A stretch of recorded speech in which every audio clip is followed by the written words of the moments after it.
মোদিকে করো নিয়ে তোমরা নাচি নাচি, মোদি সরকার নিয়ে এলো এনআরসি ও তাড়াতাড়ি। মায়ানমারের মতো হবে অবস্থা, দেশটি ছেড়ে পালাবে কোথা যাবে সেথা। বাংলাদেশও দিবে না ঠাঁই তোমাদের, পাকিস্তানও চির দুশমন তোমাদেরও নাই সাথে।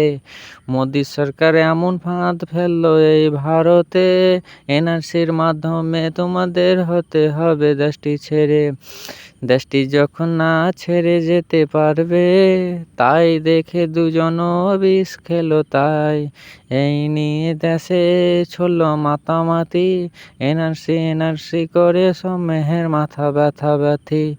তোমাদেরকে একটা কথা বলেও যাচ্ছি, মোদি সরকারকে 2026-এও এসে নির্বাচনে তাকেও গদিও ছাড়াও দাও, তবে আসবে দেশে শান্তি তোমরাও।